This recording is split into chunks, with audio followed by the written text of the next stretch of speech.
Hello everyone and welcome to our next Fly of the Month challenge. This challenge is for May of 2020.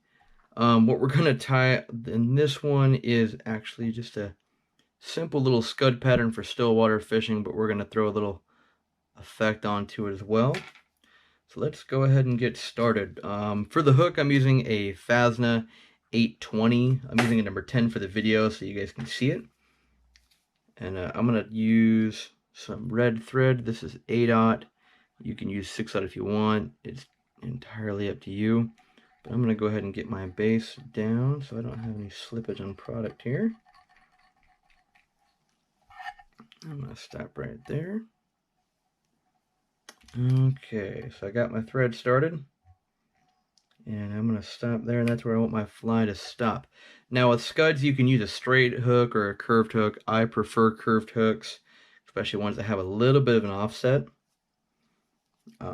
But straight hooks are a natural look, but again, it's totally up to your preference. So the first thing we're going to use is a flashback foil. This is Scuds Fine UV Flashback. This is, of course, a dark brown, and you get quite a bit of that in a package. This is 1/3 of the package minus 2 strips. I've taken it and I've cut a strip out of it. Now to use this, to do a good flashback with this, because it's not a latex, I'm going to go ahead and actually cut a little arrow point into it. This will make it a lot easier to control and tie down in the back. There we go. Instead of capturing a full flat surface, you're just capturing the tip of it to tie it in, and it makes it a lot easier. And it does work with latex stretch backs as well to make things a little simpler.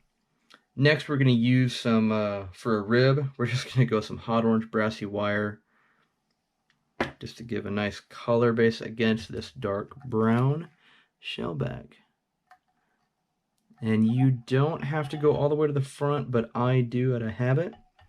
That makes sure my wire's secure, my body's even, and I do that on pretty much every single fly that I tie. Now there's a reason I tied in the shellback first, and that's because I'll show you later, but it'll actually cause a wedge to keep the wire from slipping back when I go to tie it in, and I'll explain that a little later as well. For a dubbing, there's tons of different dubbings out there, especially in the Scud world. One of my personal favorites is that guy, the Sow Scud from Wapsi. This stuff is fantastic. I'm using Bighorn Orange for this one. I think this is this is definitely a dubbing range I have every single color that comes in. And this stuff is also pretty bright too. I love it. So we're just going to go ahead and get some dubbing started. Because this is a Scud, I want it good and just real buggy. So I'm not afraid to get real buggy with my dubbing, meaning that I'm going to tie it in nice and thick. And I'm actually going to go down and back with this. I'm not being super crazy about making it a really tight around the thread. Having a little looseness is just fine. As long as you can trap it and get it to stay on there, you'll be fine. But because this is a size 10, I do kind of make it a little thicker. So we're going to go back.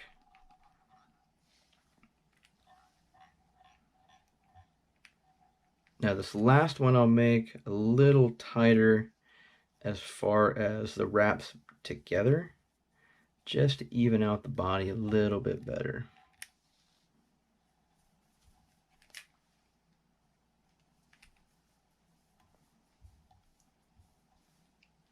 Again, you can see it's not the tightestly wrapped dubbing, and that's okay, because we want this to brush out and we want it to be really buggy. So we'll just keep going all the way to the head.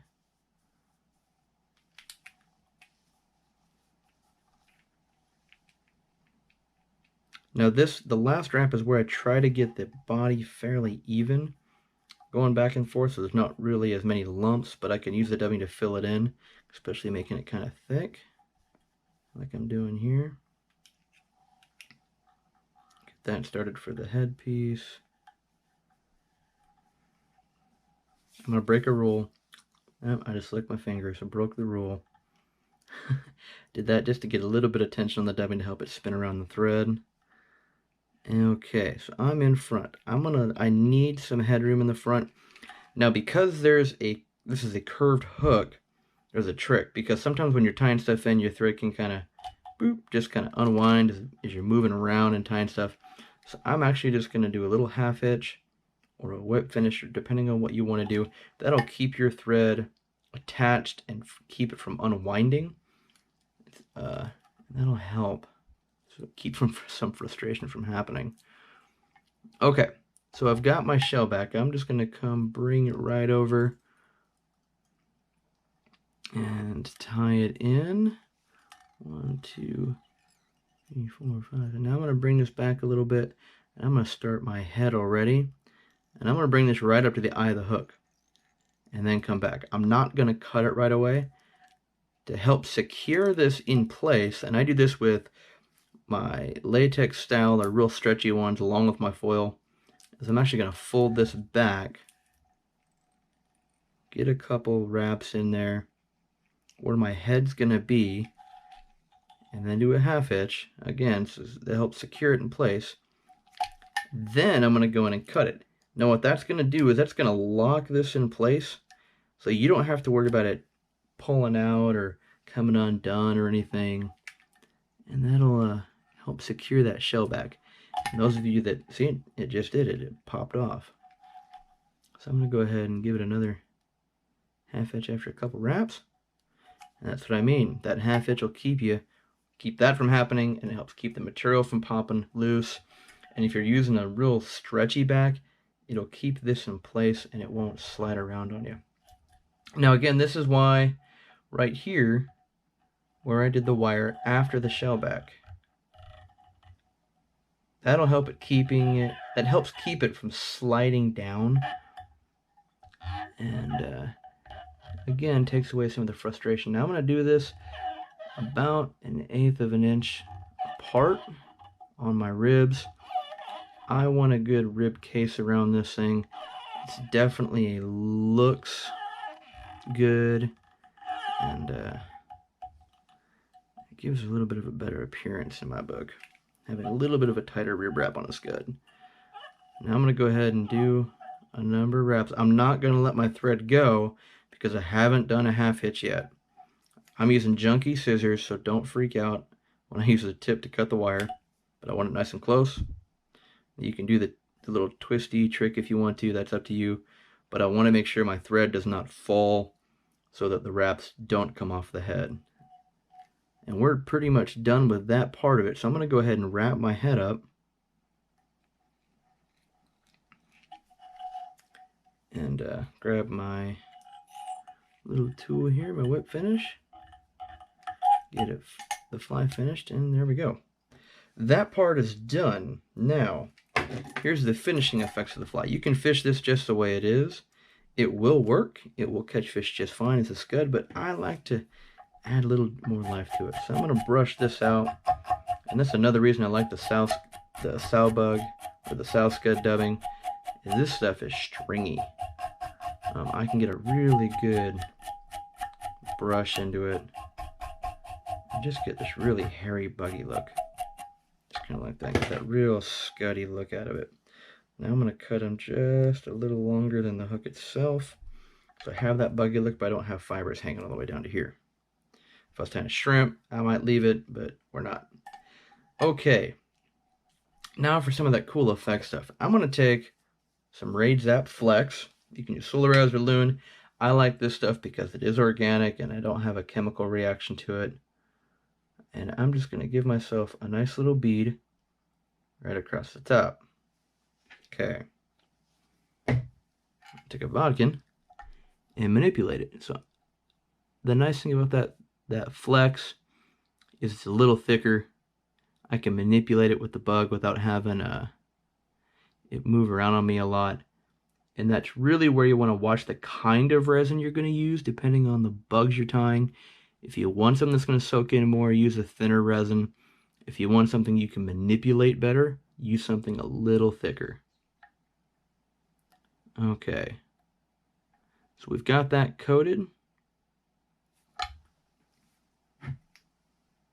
Boom, there we go. Get a nice finish. That UV flashback foil from Sibai is you can see through it quite a bit, so you get some nice coloration through it. That rib gives a really nice dark appearance under the light. The dubbing's really bright and fluorescent, but we're not done yet. We're gonna take another Raid Zap resin, and we're gonna take their fluorescent orange in Flex. Now, I'm gonna use this, kind of take off as much as I can. I don't want a lot.